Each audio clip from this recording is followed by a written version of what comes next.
I'm gonna make this video for my kids. I was on a live stream today, first live stream I've ever done on TikTok. I'm an old head, so I'm late to the party. But I was talking to some young men, very smart, very bright, and something at the very end, closing remarks on that live stream, left an impression on me. And we got into a little bit of an argument about, which not a bad art. Like I don't see arguments as bad, but essentially, we talked about how big corporations, they can't just take their free cash flow and pour it, give it away. Doesn't work like that. They'll end up like Sears, like JCPenney, like, they have to invest that free cash flow into research and development, into future growth.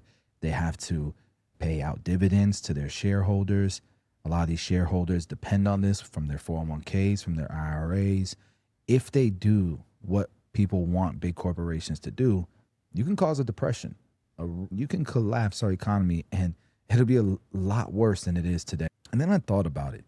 I mentioned how they have to stack as much free cash flow because they're looking at the future. The population isn't growing, it's shrinking. And so you have less people that are being productive and paying taxes. And, these companies have to figure out how to continue to grow and create profits because they have responsibilities. And the young man, one of the young men in the live stream mentioned, he said, and why do you think that's happening? Because young people don't want to have kids because they can't afford it. They can't afford houses. They're making less money. The cost of living is going up. And not in this particular moment, but at some point in the live, the sentiment was that quality of life wasn't improving. And I just thought that was insane to say, because I graduated high school in 2007. I'm old. I bought my first house for $89,000 in 2008. This is during the recession. Or 2012, I'm sorry. I bought my first house. This is during a recession. You know what else was happening while I bought that house for $89K? People were homeless. People were bankrupt. People were going through divorces. I think it was something like over 10% of people were unemployed. It was bad. It was very, very bad. I just graduated high school. I just got my barber's license. I just started my career, and a full-blown recession is happening. This was worse than the pandemic. You go to any block, and there were houses boarded up. People were homeless all over. There's always going to be different challenges. I would not trade the opportunities that I had in 2008 that I have today. And I'm making this video almost like I'm talking to my kids. 3 months ago, I started learning how to code. This is an app that I created, coding. It's incredible that I was able to do this in 3 months and understand. I understand the front end, the back end, the tech stack, the databases. I can go into Neon database and I can see everything. I understand APIs. I understand how all of this works. It's really incredible. This is only possible today. As of like February, where Claude Code was created, where Cursor bloomed last year, I believe it was, where large language models have made it possible to learn this so quick, because any question you have as you're learning, you get the answer to. This was a skill set you needed to intern, go to college. Not just that, but I make anywhere from $5,000 to $8,000 a month from my phone selling puts, selling premiums. When I was in high school, it was impossible. You couldn't do it. When I started my career as a young man, it was impossible. We did real estate because that was the most possible thing that we could do.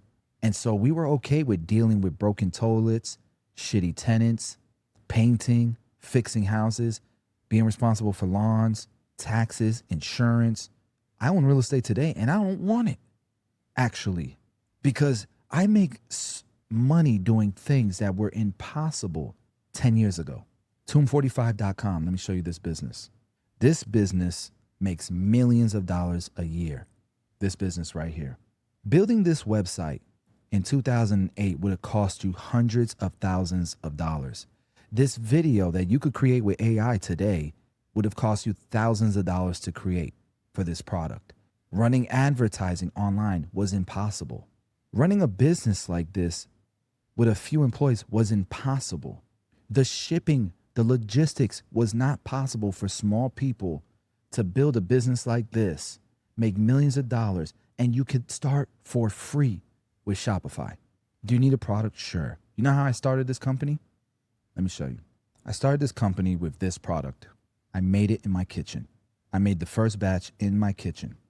And then we took drums in the backyard and we made it in the backyard. Not legal. I'm not telling you guys to go do this. We don't do that anymore, but that's how it started. And this is possible today without even having to have a product that you make. You could drop ship now. I don't recommend it. I don't love drop shipping. I want to own the business. I want to own the brand, all that good stuff. I want to build enterprise value. My point is, this was not possible in 2008. In 2009, 2010, 2011, I had to work 2 part-time jobs. 4 o'clock in the morning, I'm up going to Boston Market to wash dishes and prep chickens, pull feathers out of them. I'd work 4 or 5 hours that shift, and then I'd be out to Arby's and work a full shift doing that. And then at night, meanwhile, I got a kid. At night, I'm going to night school to get my barber's license. Today, you guys could work a full-time job, turn on Uber or Uber Eats and make some money that way, and at night, build a business. I know that's not what people want to hear, but I would not trade my come up for what's possible today. And when I see what's possible today, it's unbelievable. What a beautiful world. I'm excited for my kids and what they're going to be able to do. But with the media, the narrative that kids are hearing every single day, it's kids are more expensive than ever, which is true. But you're making more money than ever. And they'll say, no, the data doesn't. I own an accounting firm with over 300 clients and 28 employees. And I am 100% certain that there's some of you guys, a lot of you guys watching this right now that make money on the side online, from TikTok, from Instagram, from Uber Eats, ride share, something online, Upwork, might be doing something on the side, and you don't report that income, do you? So are we sure? Are we really sure the housing prices are pricing people out? That's true. That's very true. But for me, Tampa was too expensive for me in 2008.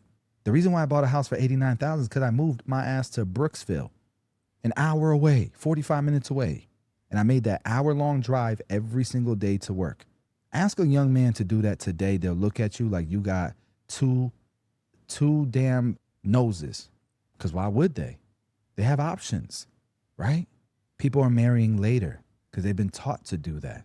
There's no traditionalism. Some people try to tell me, the young men in the calls try to tell me that it's not culture. It is culture. I see it every day on social media. I see what people are talking about. They're saying that marriage is a bad deal. Men don't want to get married. They want to. I've never seen so much degeneracy in my life. Women are independent women more than ever. It's like there's this division and war between men and women instead of coming together and building a life to make your life easier. People don't want that. Student debt. Why the hell are you in 2025 still getting into a bunch of student debt? The media talks about how it's getting so expensive and all. You don't need to go to college, bro. You can go get a trade. You can go learn a skill set. I was talking to a young man, or an older gentleman. He has a doctorate in business administration. And he said if he would do it all over again, he wouldn't even go to business school. In 2025, he's not going to business school. No one should be going to college for business. And this is a man with a doctorate in business administration. And I'm not saying don't go to college. Go to college, but be smart about it. Make sure you're getting an ROI for it. Try not to get student debt. This is money management. This is financial literacy. And student debt's only going to get worse with more subsidies, with more government funding, with more social programs. That's what happens. You have hustle culture and career pressure, but I think that's necessary regardless. And then fear of the world getting worse. And that one's funny to me. We're in less wars than we've ever been. In 2008, we were in Iraq war, Afghanistan war. I have friends that I went to high school with that died just a couple years after graduating in combat. Lots of them. My sister did 2 tours in Iraq. It was a hell of a world not too long ago. And now we have this mental health struggle thing. Like, I get it, but I also think there's a narrative. There's this thing that media is just pumping into younger people. And I'm telling you, it ain't all that bad. You guys got options. And so you have to decide, is it really that bad? Can you see the glass half full? Because for me, when I had kids at 20 years old. It pushed me to dig deep. It made me the man that I am today. There's beauty in that. But people only want to see the glass half empty. The dating market sucks. But what are you doing to meet people, meet women, meet men? What are you doing? You meeting them at clubs, on apps? You meeting them doing business? Are you meeting them in networking events? Are you meeting them in church? Are you meeting them through friends who are like-minded in circles of genuinely good? Today, I started my career out as a barber. That was my career, doing $14 haircuts. No, a barber cannot tell me that their income has not kept up with cost of living. It has surpassed it.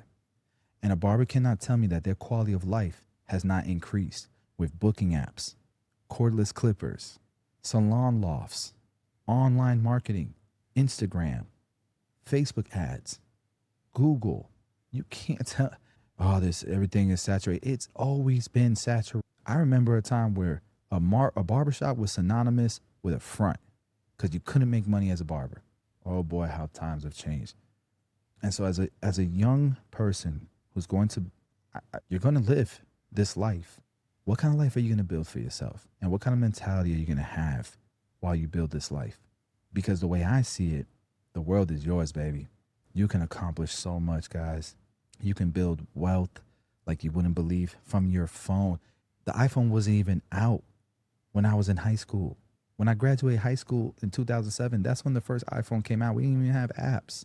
Imagine that. You guys are blessed. You guys are blessed, man. And I hope you guys will see it rather than buying into this narrative that the world is putting upon you, like you guys are some victims and you guys need somebody like Mom Dami to fix your problems for you. You don't need it. But I hope that you remember when you figure it out, because God's going to pour into your cup when you have the right mentality. And as he fills your cup and you start to have spillover, that you pour into others as well. You become a vessel for him. Hopefully that helped.